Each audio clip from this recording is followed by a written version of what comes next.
Hello students, welcome to my channel physics by Subhash sir. Unit and measurement के lecture number 8 में हम पढ़ेंगे dimensions, dimensional formula and dimensional equation of physical quantities. तो सबसे पहले ये समझ लेते हैं डायमेंशन क्या है। तो कोई भी फिजिकल क्वांटिटी का नेचर अगर हमें डिस्क्राइब करना है तो वो हम बाय यूजिंग डायमेंशन डिस्क्राइब कर सकते हैं। जैसे कि हम लेक्चर नंबर 1 में पढ़ चुके हैं, कोई भी डिराइव क्वांटिटी है उसको हम in some combination of 7 fundamental quantities लिख सकते हैं। बस यही 7 फंडामेंटल क्वांटिटीज के कोई ना कोई डायमेंशंस है और इसी तरह से हम डिराइव क्वांटिटी को इन फॉर्म ऑफ फंडामेंटल क्वांटिटी और फंडामेंटल क्वांटिटी को इन फॉर्म ऑफ डायमेंशंस लिखेंगे। एक चीज याद रखना है कि किसी भी फिजिकल क्वांटिटी का डायमेंशन ऑलवेज स्क्वायर ब्रैकेट में लिखा जाता है। जो हमने 7 फंडामेंटल फिजिकल क्वांटिटीज देखी थी उसके डायमेंशंस देखते हैं। लेंथ के लिए डायमेंशन है कैपिटल L, मास के लिए M, for time T, electric current A, thermodynamic temperature K, luminous intensity CD and amount of substance mole. एक एग्जांपल यहाँ पे दिया हुआ है। लेट सपोज हमें स्पीड के डायमेंशंस लिखने हैं। तो पहले तो हमें स्पीड को फंडामेंटल क्वांटिटी में कन्वर्ट करना पड़ेगा। स्पीड का इक्वेशन होता है डिस्टेंस अपॉन टाइम।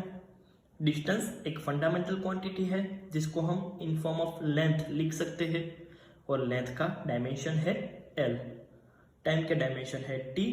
तो इस तरह से स्पीड का डायमेंशन होगा m0 L1 T-1। स्टूडेंट्स याद रखना, यहाँ पर m की कोई भी पावर नहीं थी, लेकिन हम किसी के भी डायमेंशंस लिखे, किसी के डायमेंशनल फॉर्मूला लिखे, वो ऑलवेज MLT फॉर्मेट में ही होने चाहिए।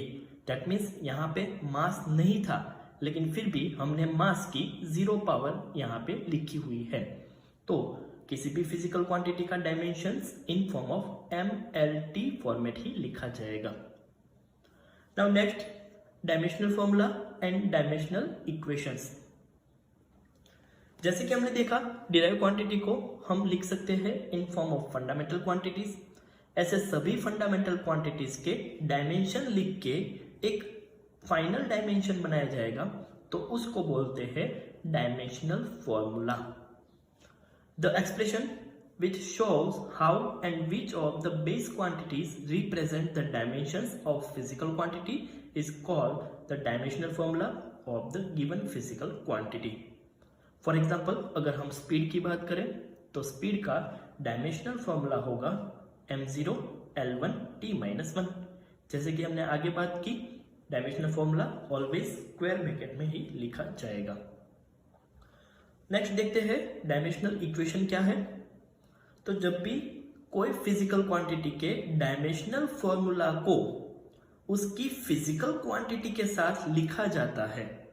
लेट सपोज हमने यहाँ पे लिखा कि स्पीड का डायमेंशनल फॉर्मूला है m0 L1 T-1, लेकिन अगर इसके साथ, इस डायमेंशनल फॉर्मूला के साथ अगर हम फिजिकल क्वांटिटी स्पीड के लिए जो हम v यूज करते हैं वो भी लिखेंगे, तो ये डायमेंशनल इक्वेशन बन जाएगा।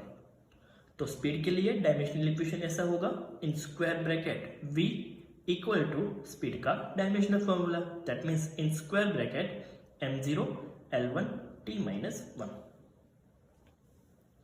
अब हम कुछ फिजिकल क्वांटिटीज एंड उसके डायमेंशनल फॉर्मूलास देखते हैं और देखते हैं कि उसको कैसे डिराइव किया जाए। फर्स्ट फिजिकल क्वांटिटी है एरिया। तो पहले तो हमें अगर कोई भी फिजिकल क्वांटिटी का डायमेंशनल फॉर्मूला लिखना है तो पहले उसको फंडामेंटल क्वांटिटी में कन्वर्ट करना पड़ेगा। अब एरिया को फंडामेंटल क्वांटिटी में कन्वर्ट करें तो वो हो जाएगा लेंथ इनटू ब्रेथ। लेंथ का डायमेंशन होता है L, ब्रेथ का डायमेंशन होता है L। तो एरिया का फाइनल डायमेंशनल फॉर्मूला होगा m0 L2 T0। Volume, fundamental quantity के साथ उसका relation length into breadth into height. तीनों का measurement in form of length होता है। सो तीनों के लिए dimensions L, L and L, तो वॉल्यूम का डायमेंशनल फॉर्मूला होगा m0 L3 T0। डेंसिटी उसका इक्वेशन है मास अपॉन वॉल्यूम। मास का डायमेंशन m1, वॉल्यूम का डायमेंशन हमने यहाँ पर फाइंड किया हुआ है L3, दोनों डिवाइड में है, that means m divide by L3। Solve करेंगे तो final dimensional formula of density होगा m1 L-3 T0। For speed और वेलोसिटी, जिसका फॉर्मूला है डिस्टेंस अपॉन टाइम और डिस्प्लेसमेंट अपॉन टाइम। डिस्टेंस को हम मेजर करते हैं इन फॉर्म ऑफ लेंथ, तो उसका डायमेंशन L, टाइम के लिए T, दोनों डिवाइड में है। T को अगर हम ऊपर ले लें तो इसका डायमेंशनल फॉर्मूला होगा m0 L1 T-1। एक्सेलरेशन का इक्वेशन होता है distance upon time square. Distance के लिए डायमेंशन L, टाइम के लिए डायमेंशन T, उसका स्क्वायर है तो यहाँ पर भी स्क्वायर। फाइनल सॉल्व करेंगे तो डायमेंशनल फॉर्मूला ऑफ एक्सेलरेशन होगा m0 L1 T-2। फोर्स का फॉर्मूला है मास इनटू एक्सेलरेशन। मास के लिए डायमेंशन m, एक्सेलरेशन के लिए डायमेंशन हमने यहाँ पर फाइंड किया हुआ है L1 T-2, तो यहाँ पर रखेंगे। दोनों मल्टीप्लिकेशन में है तो ये दोनों भी मल्टीप्लिकेशन में, तो फोर्स का फाइनल डायमेंशनल फॉर्मूला होगा m1 L1 T-2। प्रेशर का इक्वेशन है फोर्स अपॉन एरिया। फोर्स का dimension m1 L1 T-2, area के लिए L2। सॉल्व करेंगे तो डायमेंशनल फॉर्मूला ऑफ प्रेशर होगा m1 L-1 T-2। वर्क और एनर्जी, जिसका इक्वेशन है फोर्स इनटू डिस्प्लेसमेंट। फोर्स का dimension m1 L1 T-2, displacement के लिए L1, तो फाइनल फॉर्मूला ऑफ वर्क और एनर्जी होगा m1 L2 T-2। पावर का फॉर्मूला एनर्जी पर यूनिट टाइम और वर्क पर यूनिट टाइम। एनर्जी का डायमेंशनल फॉर्मूला डायरेक्टली लिखेंगे m1 L2 T-2, टाइम के लिए T1, तो फाइनल डायमेंशनल फॉर्मूला होगा m1 L2 T-3। मोमेंटम का इक्वेशन मास इनटू वेलोसिटी। मास के लिए डायमेंशन m, वेलोसिटी के लिए L1 T-1, तो मोमेंटम का फाइनल डायमेंशनल फॉर्मूला होगा m1 L1 T-1। फ्रीक्वेंसी का इक्वेशन 1 अपॉन टाइम पीरियड को हम मेजर कर सकते हैं in form of second, minute, hour, लेकिन इसके लिए डायमेंशन होगा t, तो फ्रीक्वेंसी का डायमेंशनल फॉर्मूला होगा m0 L0 T-1। Impulse, standard 9 में आप लोग ये फिजिकल क्वांटिटी पढ़ चुके हो। इम्पल्स मतलब फोर्स इनटू टाइम। फोर्स के लिए dimension m1 L1 T-2, time के लिए T1, तो इम्पल्स का फाइनल डायमेंशनल फॉर्मूला होगा m1 L1 T-1।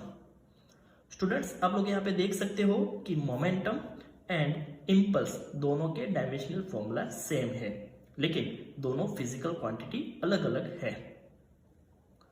Plane angle, इसके बारे में हम चैप्टर 2 में ही पढ़ चुके हैं। इसका फॉर्मूला होता है आर्क अपॉन रेडियस। आर्क के लिए डायमेंशन होगा L, क्योंकि वो in form of length measure होगा, रेडियस भी in form of length measure होगा, तो उसके लिए भी L कैंसिल होगा, तो प्लेन एंगल का डायमेंशनल फॉर्मूला होगा m0 L0 T0। So plane angle is dimensionless physical quantity, इसका कोई भी डायमेंशनल फॉर्मूला नहीं होता।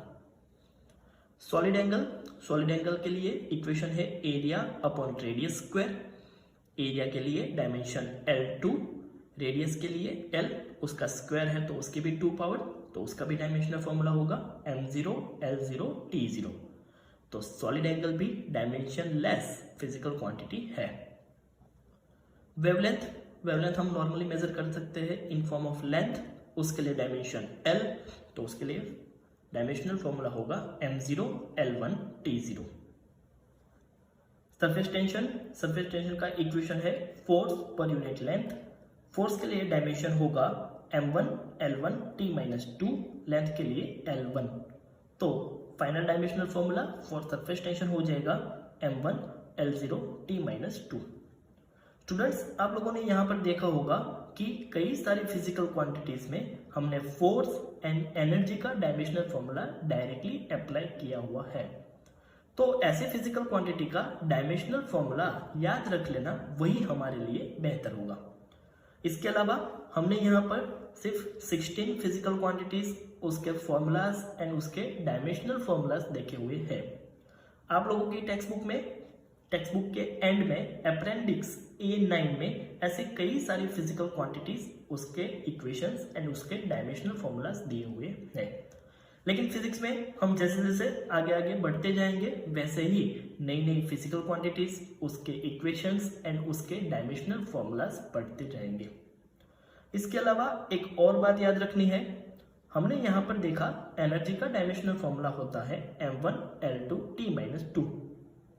तो स्टूडेंट्स, कोई भी एनर्जी हो, फिर चाहे वो काइनेटिक एनर्जी हो, पोटेंशियल एनर्जी हो, स्टैटिक एनर्जी हो, कोई भी एनर्जी हो, उसका डायमेंशनल फॉर्मूला m1L2T-2 ही होगा।